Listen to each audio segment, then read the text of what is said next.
Estudo Bíblico, o Evangelho segundo João. Estudo organizado por Sandra Bivar Neves.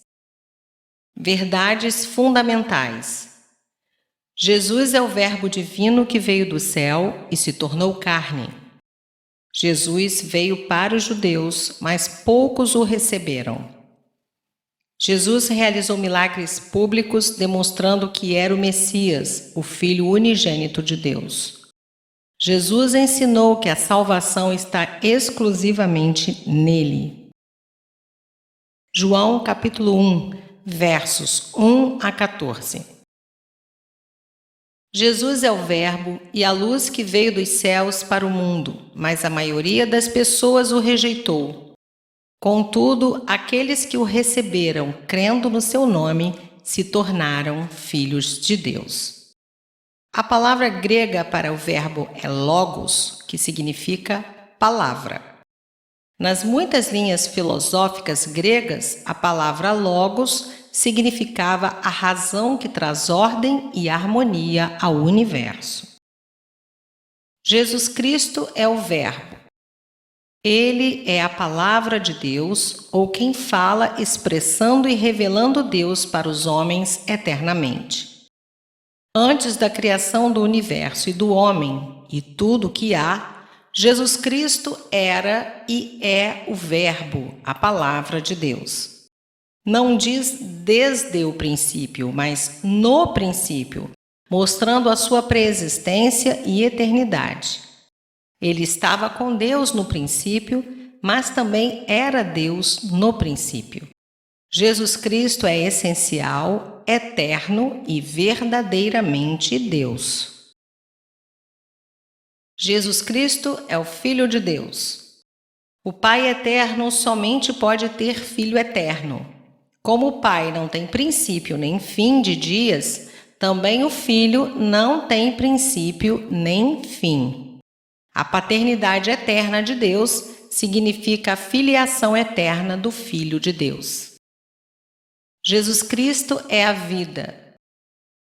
Toda vida vem dele, procede dele, a vida física, espiritual e eternal. Na criação do universo em Gênesis 1, ele estava com o Pai. Jesus Cristo é a luz. Sem Jesus Cristo não há luz, mas somente trevas. Só Jesus Cristo é quem pode dar a luz do Evangelho e nos tirar das trevas para a luz maravilhosa de Deus. De novo, podemos lembrar da criação em Gênesis 1. Outros 4 nomes de Jesus Cristo que chamam nossa atenção em João no primeiro capítulo são 1. Cordeiro de Deus, verso 18. 2. O Messias, verso 41. 3. O Rei, verso 49, e 4. O Filho do Homem, verso 51. Jesus Cristo é o Cordeiro de Deus, imaculado e incontaminado, que deu sua vida para salvar o seu povo dos seus pecados. Jesus Cristo é o Messias prometido por Deus no Velho Testamento, que nasceu de uma virgem para ser o Salvador. Ele é Deus conosco. Jesus Cristo é o Rei de Israel, que um dia reinará como Rei dos Reis aqui na terra, com o seu povo durante 1000 anos. Jesus Cristo é o Filho do Homem, que é o único mediador entre Deus e os homens. Jesus Cristo era tanto homem quanto Deus, e tanto Deus quanto homem. Só assim podia ser o Salvador. Os versos 7 e 9 deixam claro que Jesus não iria restringir sua salvação a Israel. A graça salvadora de Jesus seria para todo homem que cresce. A afirmação do verso 11 resume o ministério de Jesus caracterizado pela rejeição dos judeus. Os seres humanos caídos não são filhos de Deus por natureza. Somente aqueles que possuem a fé redentora, crendo e recebendo em seu coração o Salvador, é que se tornam filhos de Deus. No verso 13, há uma analogia com o nascimento de Jesus, visto que, por um lado, o Espírito Santo formou a natureza humana de Jesus no ventre da Virgem Maria, e, por outro lado, o Espírito implanta a nova vida de Deus naqueles que estão mortos nos delitos e pecados. O Verbo eterno de Deus não apenas apareceu, mas de fato se fez carne. Essa encarnação escandalizou a muitos. A palavra habitou lembra o tabernáculo de Israel, que serviu como lugar da habitação da presença de Deus na terra nos dias de Moisés. Jesus cumpre esse propósito sendo o Deus conosco, o Emanuel. Graça e verdade descrevem a aliança misericordiosa de Deus. O Verbo que se fez carne manifestou plenamente o caráter de Deus como realizador e protetor da aliança. A glória é do unigênito do Pai, e o grande pecado do homem, assim como foi o de Lúcifer, é o de buscar a glória para si mesmo. Uma glória que pertence exclusivamente a Deus. E Jesus, que era investido da glória divina, humilhou-se em sua encarnação e morte expiatória para fazer a mediação entre Deus e a humanidade caída. João 1, versos 15 a 18. A graça e a verdade procederam da lei de Moisés, mas alcançaram a real proporção com a vinda de Jesus.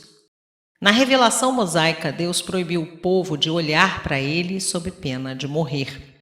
Mas, com a vinda de Jesus, Deus veio encarnado para manifestar sua pessoa à raça humana. João 1, de 19 a 34.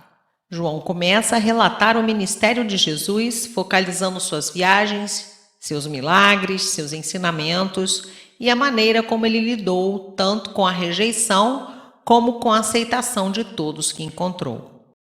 João inicia sua narrativa sobre a vida de Jesus, registrando o ministério de João Batista, que negou ser o Messias e apresentou Jesus como sendo o Cristo que foi enviado pelo Pai para salvar o mundo.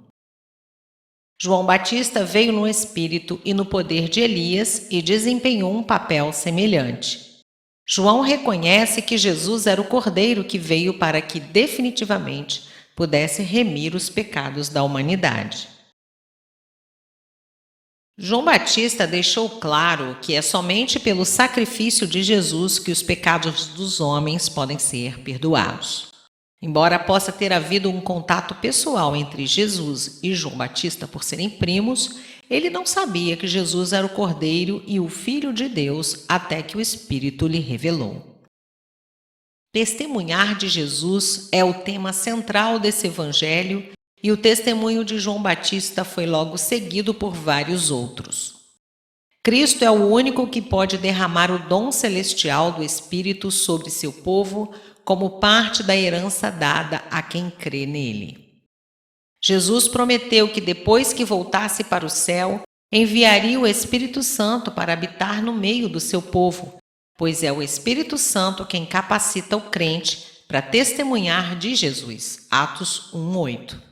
João Batista foi testemunha do Espírito de Deus pousar em Jesus no dia do seu batismo. João 1, de 35 a 51.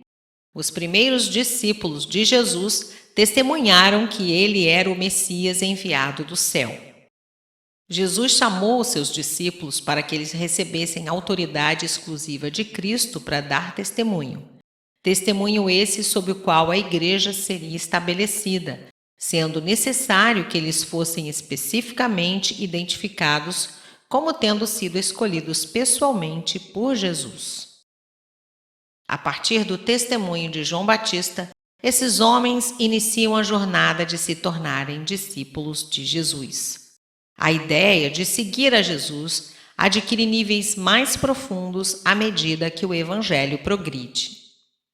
Judeus piedosos colocavam todas as suas esperanças nas promessas do Antigo Testamento.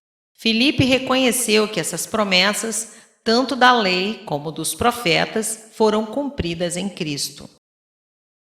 Nazaré era uma aldeia insignificante. A incredulidade de Natanael pode muito bem ter surgido do contraste entre a noção exaltada do Messias e a falta de importância atribuída à aldeia. Porém, o surgimento de Jesus em Nazaré se encaixa com a sua descrição de humildade apresentada nos evangelhos. Natanael significa dom de Deus. O outro nome dele é Bartolomeu. Jesus elogia esse homem, o honrando. Natanael foi a Jesus em busca de razões para crer ou não, e acabou se convencendo do fato por causa do conhecimento de Jesus sobre ele.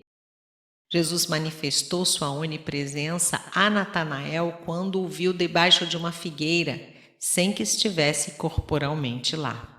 E esse fato revelou a Natanael que Jesus era o rei que os judeus tanto esperavam.